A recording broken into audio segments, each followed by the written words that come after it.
천추태후의 섭정. 천추태후의 인생 2막.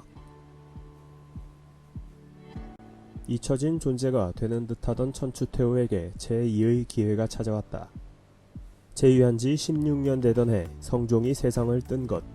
아들을 낳지 못하고 죽은 성종의 뒤를 이어 왕위에 오른 것은 목종이었다.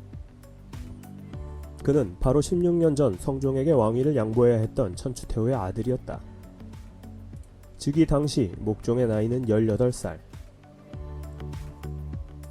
나약한 성격의 목종 대신 천추태후가 섭정을 시작했으니 섭정을 시작한 후로 헌해왕으로 불렸던 그녀는 천추태후로 불리게 된다. 태후가 살던 궁의 이름이 천추궁이라서 천추태후라 불렀던 거임. 그녀는 섭정을 시작하자마자 귀양 중이던 김치향을 가장 먼저 궁궐로 불러들였다. 그리고 그에게 조정의 모든 인사권과 재정권을 가진 막강한 직책을 수여한다. 이후 천추태후와 김치향의 권세는 그야말로 화려했다. 궁궐은 호화로웠고 조정의 모든 권한은 그들의 손에 있었다. 고려사에 따르면 집을 300간이나 되게 짓고 정자, 정원, 연못 등으로 화려하게 꾸며놓았다 한다. 목종은 어머니 천추태후와 김치향의 관계를 알고 있었고 그래서 몇 번이고 김치향을 내쫓기 위해 이런저런 수를 썼으나 천추태후의 방해로 실패하고 어머니 마음을 상하게 할까봐 더 이상 관여하진 않았고 왕권을 어머니에게 사실상 빼앗기고 할 일이 없어진 목종은 이후로 나란 일에는 관심을 접고 유흥에만 빠져들었다. 목종 즉위 당시의 고려의 정치 상황. 폐서 지역의 귀족들, 즉 서경파는 고려의 개국공신들로 건국 당시 상당한 권세를 누리던 호족 집단이었지만 광종의 왕권 강화 정책으로 크게 위축되고 이후 중앙정치에서 소외되었다. 서경파, 우리는 평소 칼이나 휘두르고 장사나 하던 사람들인데 갑자기 과거제로 인재를 뽑다니. 그리고 그런 틈새를 타고 세력을 확장했던 것이 옛 신라 지방의 귀족 출신들인 경주 세력이었다.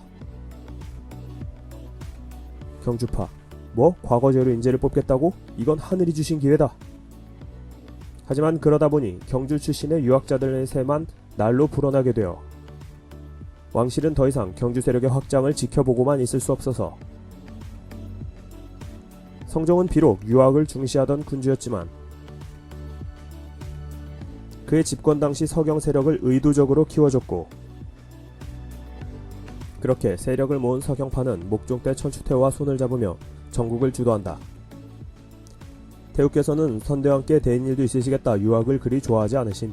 맞아, 우리가 살아남으려면 태후와 김치향을 적극적으로 지지해야 한다고. 반면 경주파는 자신들의 입지가 점점 줄어들고 있음에 불안했다. 그래서 그들은 그럴수록 천추태후와 김치향을 증오하고 있었다.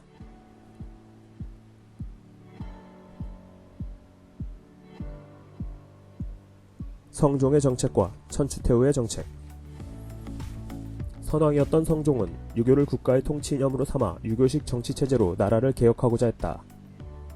그리고 그 중심에는 최승로와 같은 유학자들이 있었다. 이들은 송나라의 선진 문물과 새로운 정치체제를 받아들여 강력한 중앙집권체제를 갖추고자 했다. 성종, 앞으로 중국을 본떠 관제를 정비하고 지방관도 파견하리라. 아울러 유교적 세계관을 수용해 내부적으로도 사대주의를 표명하고자 했으니 그동안 외왕 내제를 추구하면서 쓰던 고려 초기의 여러 황제국 명칭을 제후국 명칭으로 스스로 낮추도록 하였다. 황제는 중원의 천자 한 명뿐이고 고려는 제후국이다. 마땅히 우리는 분수를 알아야 한다. 스스로 제후국 명칭으로 낮춰 쓰도록 하였다. 또 사회적으로 위계질서를 강화하고자 했고 신분차별을 엄격히 하라. 양천제를 문란케 해서는 안된다. 노비를 함부로 풀어줘서도 안된다. 유교의 철학과 대립할 수 있는 불교를 의도적으로 제한하고 축소시켰다.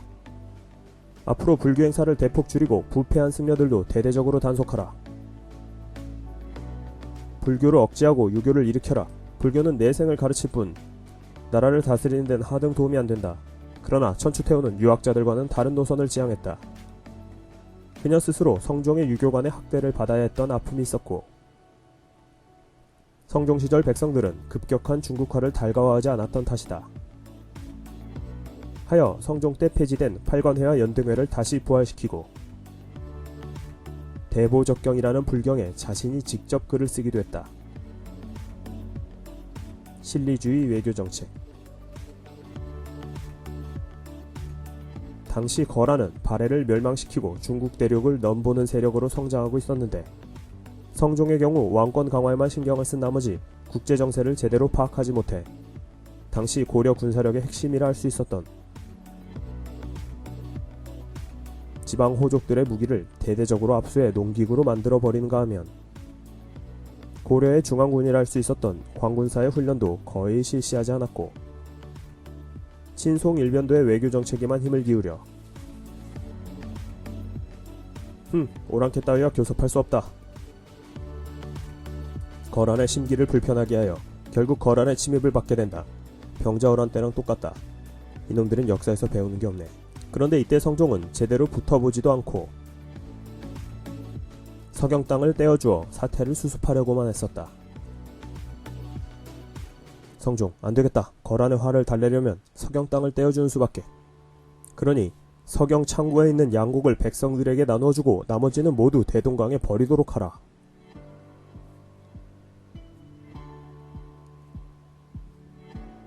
그러나 안용진 전투에서 대도수가 거란군을 무찌르고 서희의 협상이 효과를 보면서 성종은 위기를 가까스로 극복할 수 있었다. 하지만 이토록 어리석었던 성종은 철저한 유교주의자였던 관계로 조선시대 성리학자들에 의해 고려 최고의 성군으로 기록된다. 그에 반해 천추태후의 섭정기간 동안 고려는 한 차례도 외세의 침입을 받지 않았다. 안정을 위해 실리 외교를 펼쳐나갔기 때문이다. 또 거란에게는 겉으로 사대하면서도 송나라와 끈을 놓지 않으려고 비밀리에 교섭하는 등 고려는 진심으로 송을 사대하려고 하나 거란 때문에 뜻을 이루지 못하고 있는 겁니다. 이원적인 외교를 통해 국정을 나름 잘 운영하고 있었다. 하지만 그녀에 대한 조선 사대부들의 평가는 음란하고 탐욕적이고 부정한 인물일 뿐이었다.